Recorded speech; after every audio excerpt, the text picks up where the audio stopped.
Praise the lord. ప్రభునందు ప్రియులారా, దేవుని యొక్క పరిశుద్ధ లేఖన భాగములు, దేవుని యొక్క కార్యములు గొప్పగా ఉన్నవి. దేవుని బిడ్డలు భూమండలం అంతటినీ దేవుడు సంతోషపరుస్తూ ఉన్నారు. లేవియాకాండం 26:5 మీరు ద్రాక్ష పండ్ల కాలం వరకు నూర్పు సాగుచుండను, మీరు తృప్తిగా భుజించి మీ దేశంలో నిర్భయముగా నివసించెదరు. చక్కటి వాగ్దానం. దేవుడు తన బిడ్డలైన వారికి చక్కటి ఆహారం తృప్తిగా భుజించి నిర్భయముగా జీవించే కృప అదొక వరంగా ఇచ్చాడు. కనుక ప్రభు బిడ్డలైన మనం నిత్యము తృప్తి కలిగి ఉండాలి అనే సత్యాన్ని నేర్చుకోవాలి.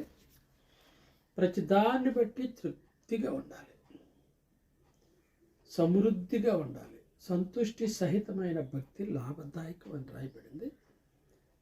ఈ విషయంలో కొద్దు లేని వారుగా ఉండాలి.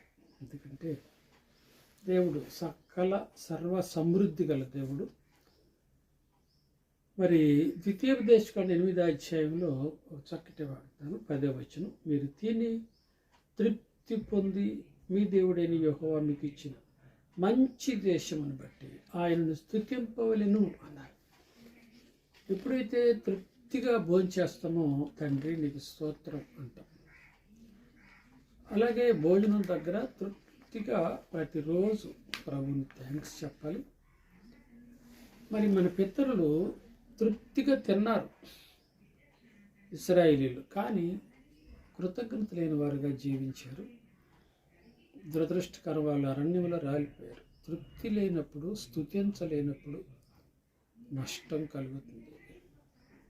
ప్రతి దాన్ని బట్టి స్తుతించాలి. అది చిన్నదైనా పెద్దదైనా, మంచి భోజనమైనా చెడ్డ భోజనమైనా, మంచి పరిస్థితి అయినా చెడ్డ పరిస్థితి అయినా, అనారోగ్యతోన్నా ఆరోగ్యతోన్నా ప్రభువుని బట్టి స్తుతించాలి, తృప్తిగా ఉండాలి, కృతజ్ఞత కలిగి ఉండాలి. లేవియాకాండం 25 దేవుడి యొక్క ఆజ్ఞ 18-19 కాబట్టి మీరు నా కట్టడలను నా విధులను గైకొని వాటిని అనుసరించి నంచుకోవలెను. అప్పుడు మీరు దేశంలో సురక్షితంగా నివసించెదరు, ఆ భూమి ఫలించును, మీరు తృప్తిగా భుజించి దానిలో సురక్షితంగా నివసించేందుకు దేవుని యొక్క ఆజ్ఞ, దేవుని యొక్క ఆజ్ఞ ప్రకారంగా నడిచినప్పుడు, దేవుని మాటకు విధేయులుగా ఉన్నప్పుడు సురక్షితంగా ఉంటాం, తృప్తిగా ఉంటాం. ప్రియులరా, కనుక దేవుని బిడ్డలైన మనం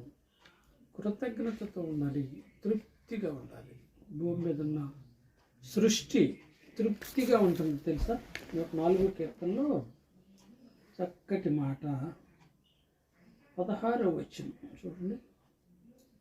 యెహోవా వృక్షములు తృప్తి పొందుచున్నవి అని రాయబడింది. వృక్షములు తృప్తి పొందుచున్నవి.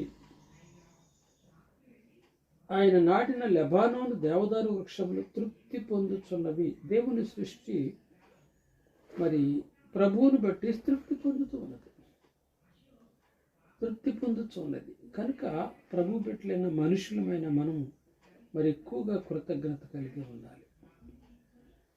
ఇక్కడ మకరములు 26 నువ్వు నిర్మించిన మకరములు ఉన్నవి, తగిన కాలమందు నీవు వాటిని ఆహారం ఇచ్చుటి. ఇవన్నీ నీ దయ కొరకు కనిపెట్టుచున్నావు. నువ్వు వాటిని పెట్టినది తిని కూర్చుకొనుచు నువ్వు గుప్పిలి ఎప్పుగా అవి మంచి వాటిని తృప్తిపరుచున్నవి, తృప్తిపరచబడుచున్నవి. ప్రియులరా, మకరములు తృప్తిపడుచున్నవి, వృక్షములు తృప్తి పొందుతున్నవి. 13వ భూమి గురించి రాస్తూ భూమి తృప్తిపరచబడుచున్నది అని రాశారు. ఈ భూమండలమే ప్రభు ఎడల కృతజ్ఞత కలిగి తృప్తి పొంది థ్యాంక్స్ చెప్తా ఉంటాయి. వృక్షములు థ్యాంక్స్ చెప్తా ఉంటాయి. సముద్రంలోని జంతువులు థ్యాంక్స్ చెప్తూ ఉంటాయి. మరి దేవుడు తన స్వరూపంలో నిర్మించిన మనం దేవునికి మరి తృప్తిగా మనల్ని పోషిస్తున్న దేవుని ఎంతైనా కృతజ్ఞత చెప్పాలి. మరి నీవు తిని తృప్తి పొందినట్లు నీ పశువుల కొరకు నీ చాలా ఎందు గడ్డి మొలిపించేద్దను. ద్వితీయోపదేశకాండం 11:15. పశువుల కొరకు దేవుడు చక్కటి తృప్తి కలిగించే చక్కటి గడ్డి మొలిపిస్తానని వాగ్దానం చేస్తా ఉన్నాడు.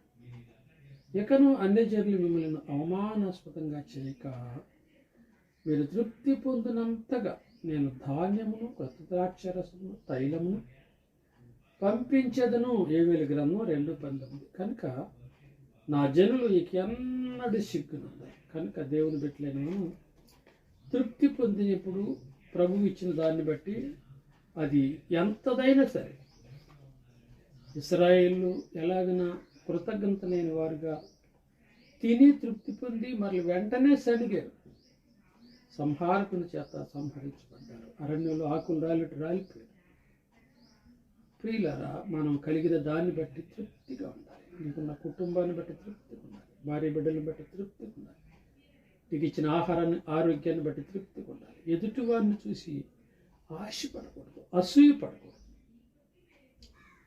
తృప్తిగా ఉన్నప్పుడు దేవుడు కృతజ్ఞత కలిగిన మనసు జీవిస్తావు. కనుక దీర్ఘాయువు చేత నిన్ను తృప్తిపరుస్తాడు. అట్టి కృప పరిశుద్ధాత్మ తండ్రి ముందుగా దయచేయను గాక. ఆమేన్. ఆమేన్.